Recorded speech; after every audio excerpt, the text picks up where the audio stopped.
just want to make a quick explainer video about the content that you'll see on my channel and kind of who I am, because a lot of it's contextual.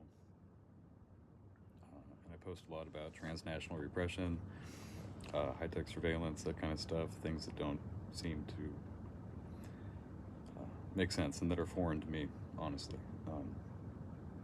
But most importantly, what I want people to know and understand is I'm on the opposite end of the socio-political spectrum from people like Peter Thiel and other technocratic kind of tech moguls who are trying to create a new vision of feudalism and a new dark ages through the neo-reactionary movement, and a reversion to kind of a monarchistic ideal. And honestly, what amounts to a priest and scribe class. And they're doing that through very specific and very calculated and very sneaky and operationalized ways that include social engineering tactics and technological, psychological, biological,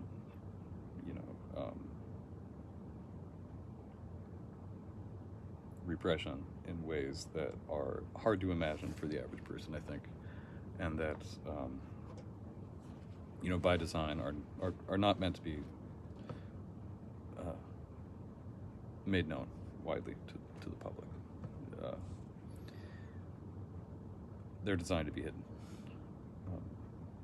and that's the scary part, and that's why it's important to talk about it.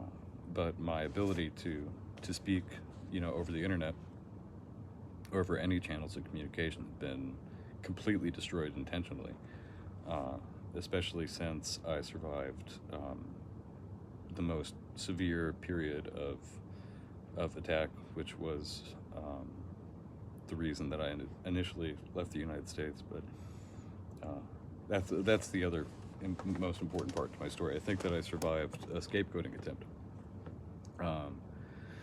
and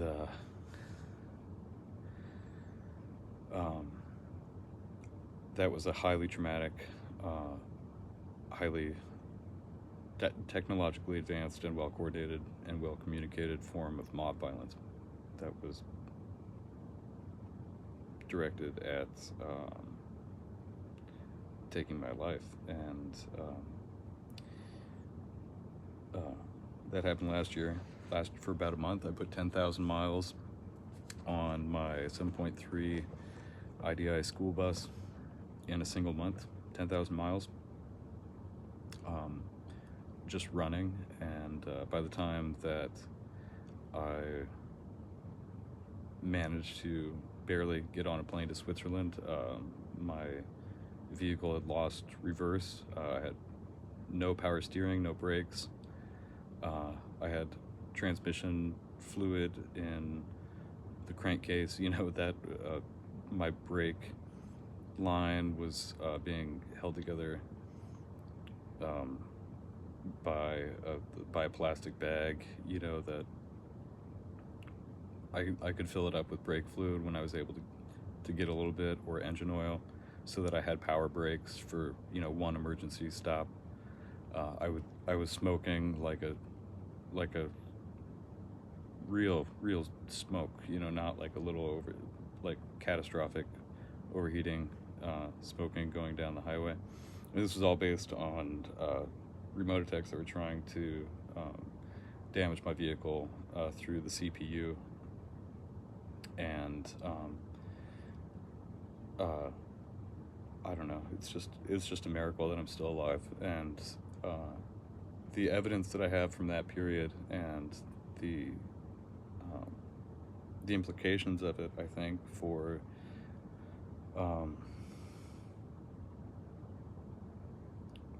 the ideas that are espoused by the high-tech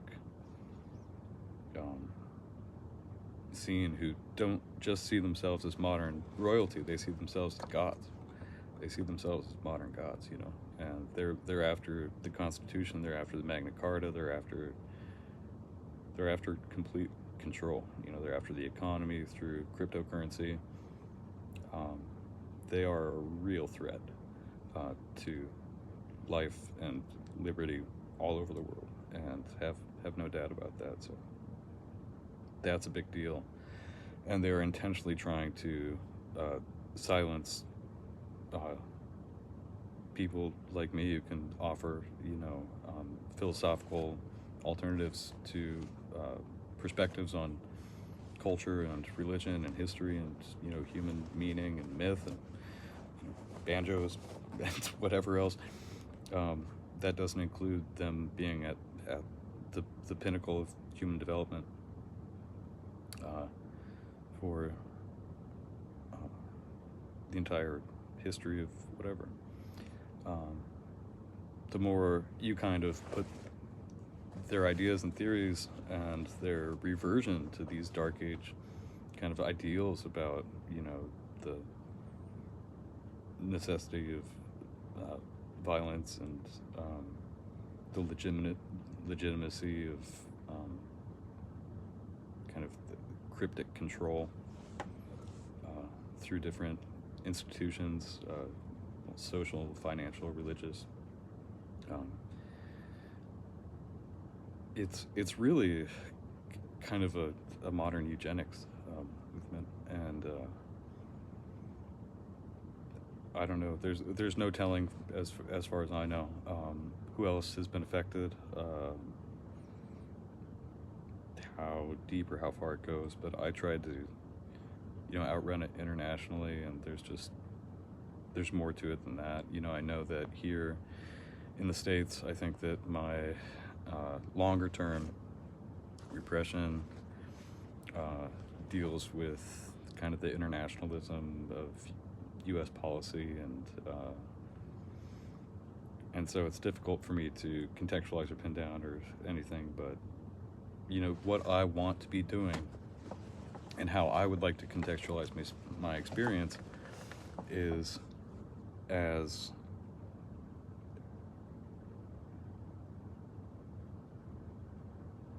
a counterpoint, offering other perspectives and media coverage and writing and theory and research that gives people an alternative to what could be a really, really dark turn in history if this techno-feudalism re-legitimizing of institutionalized crypticism and violence is allowed to flourish further than it already has. And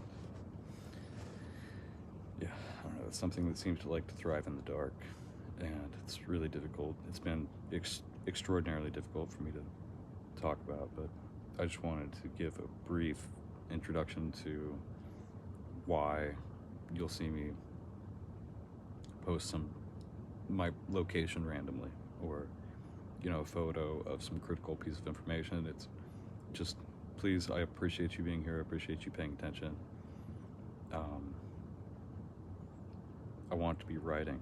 I want to be safe. I don't want to have to deal with the attacks and the hyper obsession of the technocratic class. I want it to be done. I'm so fucking sick of it.